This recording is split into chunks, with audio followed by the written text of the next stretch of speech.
बच्चों का चंदा मामा, परी कहानियों का चंदा मामा, धार्मिक मान्यताओं का चंदा मामा। हमेशा चंदा मामा दूर कहलाने वाला चांद अब हमारी पहुंच के करीब है। हम चंद्रमा पर कदम रख चुके हैं और हमारे देश के अभियान भी चंद्रमा पर पहुंच चुके हैं। आज हम बात करेंगे भारत के दूसरे चंद्र अभियान चंद्रयान 2 की, जिसने चांद की कक्षा में परिक्रमा करते हुए 1 साल का सफर पूरा कर लिया है।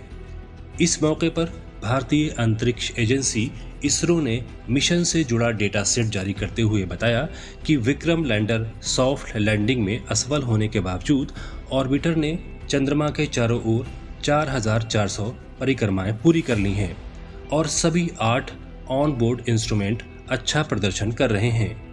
यही नहीं, 7 और वर्षों के संचालन के लिए चंद्रयान 2 के पास पर्याप्त ईंधन मौजूद है।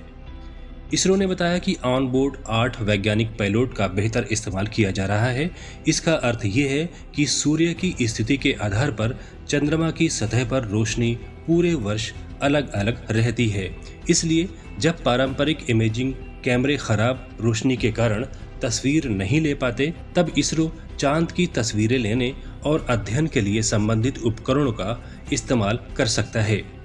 इसरो के अनुसार पिछले वर्ष की तुलना में टेरेन मैपिंग कैमरा 2 यानी TMC-2 220 कक्षाओं के दौरान चंद्रमा के क्षेत्र के लगभग 4 मिलियन वर्ग किलोमीटर की तस्वीरें लेने में सक्षम रहा है। TMC-2 को उच्चतम रेजोल्यूशन वाला कैमरा कहा जाता है, जो वर्तमान में चंद्रमा के चारों ओर कक्षा में है। इन तस्वीरों से वैज्ञानिकों को चांद का अध्ययन करने में काफी सहायता मिलेगी। 10, 9, 8, 7, 6, 5, 4, 3, 2, 1. We have ignition. चंद्रयान 2 का प्रक्षेपण 22 जुलाई 2019 को श्रीहरिकोटा रेंज से किया गया था। इस अभियान में भारत में निर्मित एक चंद्र कक्षयान, एक रोवर और एक लैंडर शामिल थे, जिसे भौगोलिक स्थिति, खनिज विज्ञान, सतह रासायनिक संरचना, थर्मोभौतिकी विशेषताओं और लूनर एक्सोस्फीयर पर विस्तृत जानकारी प्राप्त करने के उद्देश्यों से लॉन्च किया गया था। पिछले साल ही 20 अगस्त को इसने चंद्रमा की कक्षा में प्रवेश किया था। हालांकि 7 सितंबर को चंद्रमा की लैंडिंग के दौरान लैंडर विक्रम का इसरो से संपर्क टूट गया था और बाद में पता चला कि इसका कारण विक्रम की चांद पर हार्ड लैंडिंग थी। लैंडर का नाम भारतीय अंतरिक्ष कार्यक्रम के जनक डॉक्टर विक्रम ए साराभाई के नाम पर रखा गया था, जो एक चंद्र दिन यानी 14 पृथ्वी दिवसों के लिए कार्य करने के लिए डिजाइन किया गया था।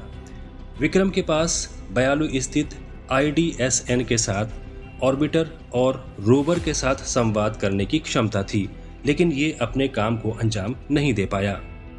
प्रारंभिक योजना में रोवर को रूस में डिजाइन और भारत में निर्मित किया जाना था। हालांकि रूस ने मई 2010 में रोवर को डिजाइन करने से मना कर दिया।